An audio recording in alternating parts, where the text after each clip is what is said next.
कान हलक से खींचकर बाहर निकाल दूंगा।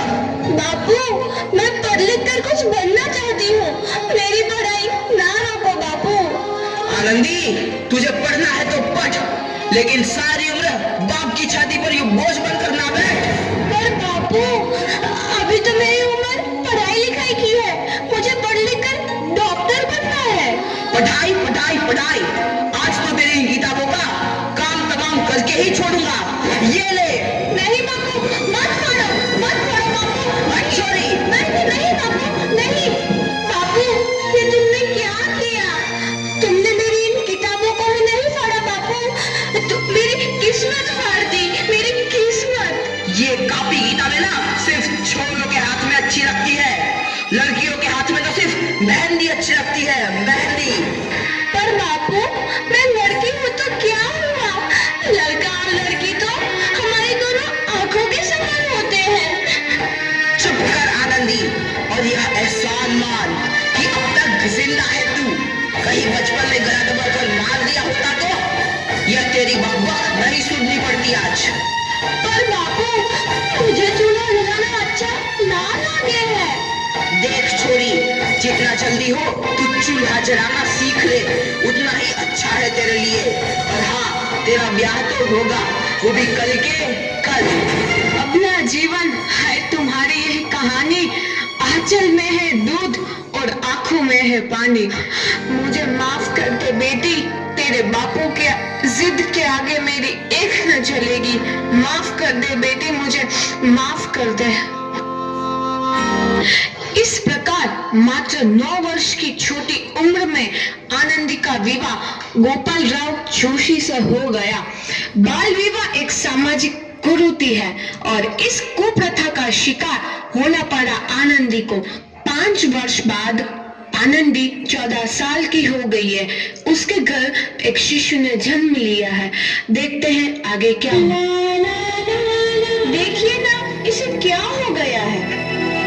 इसका माथा तो अंगार की तरह तप रहा है, इससे तो बहुत तेज बुखार है। आप बिना कुछ भी बोलते हैं, दीजिए मुझे। माधव, माधव, जल्दी से वैद्य जी को बुला के लाओ। जी, अभी बुला के लाता हूँ। ये तुम क्या कर रही हो आनंदी? भगवान की विभूति लगा रही हूँ। बस करो आनंदी, ये सब अंधविश्वास है। अरे आप यकीन तो कीजिए, भगवान की कृपा से इसका माथा ठंडा हो रहा है और बुखार भी उतर गया है ना बाबू? देखिए, दीजिए मुझे। उठो बाबू, आंखें खोलो, तुम्हें तुम्हारी माँ बुला रही है।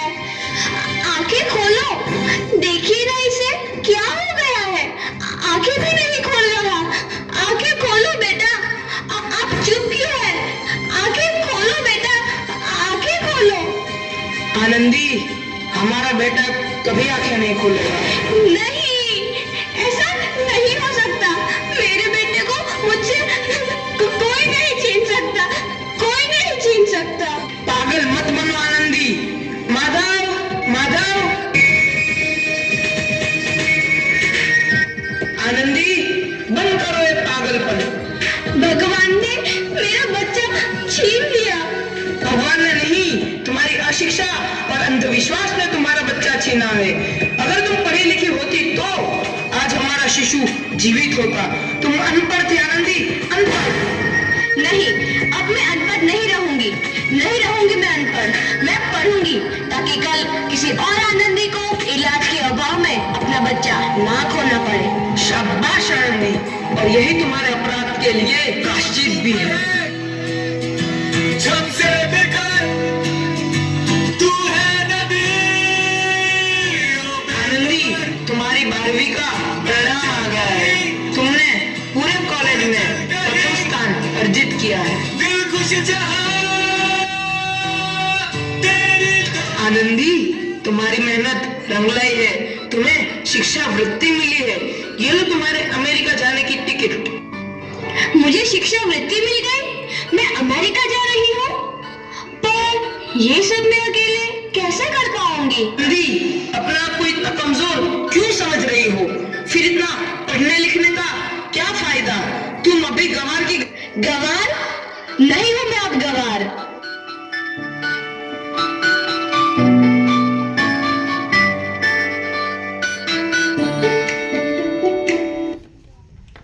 इस प्रकार 7 अप्रैल 1883 को आनंदी अमेरिका के पेंसिल्वेनिया के लिए रवाना हुई और 3 साल बाद उन्होंने डॉक्टर ऑफ मेडिसिन की उपाधि प्राप्त कर ली। इधर आनंदी के पिता की तबीयत बहुत खराब है। आगे क्या होता है देखते हैं।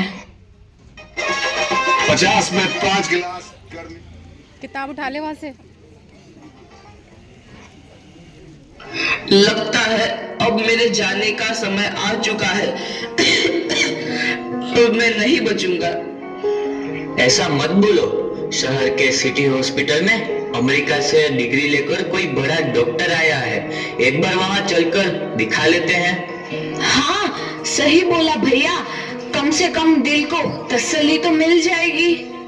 हाँ चलो चलो जल्दी हॉस्पिटल चलते हैं।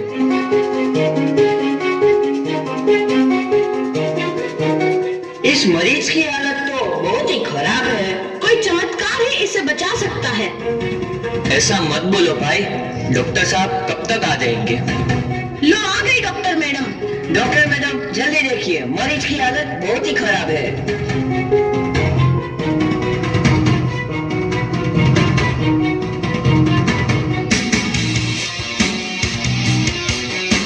अब आप बिल्कुल ठीक हैं। मौत के मुंह से आपको बचाया है डॉक्टर मैडम ने। डॉक्टर साहब ने मुझे बचा लिया। मुझे मिलना है डॉक्टर साहब से।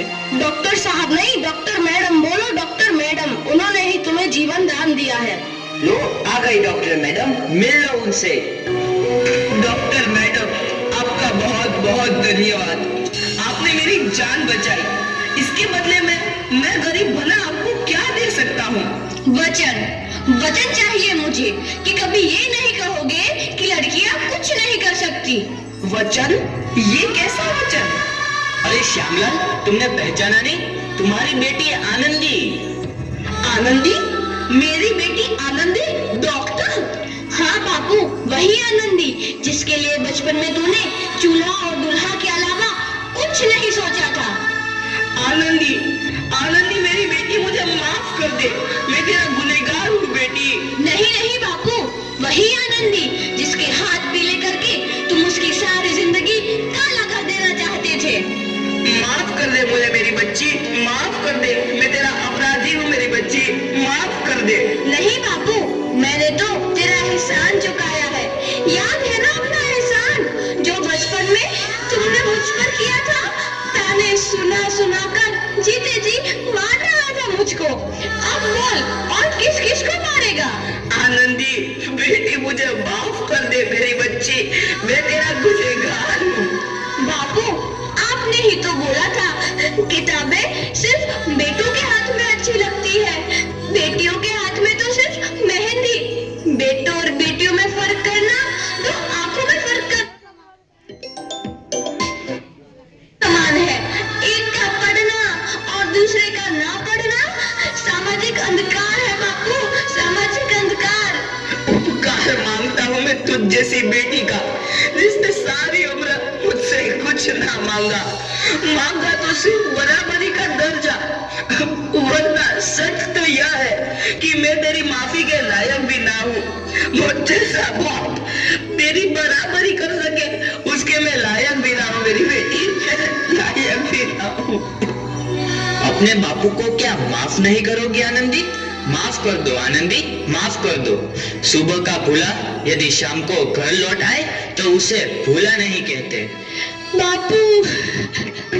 तो इस प्रकार आनंदीबाई जोशी ने अपनी मेहनत और अटूट इरादे से न केवल भारत की पहली महिला डॉक्टर बनी, बल्कि आगे चल के उन लड़कियों के लिए सुनहरा रास्ता दिखा गई जो जीवन में कुछ करना चाहते थे।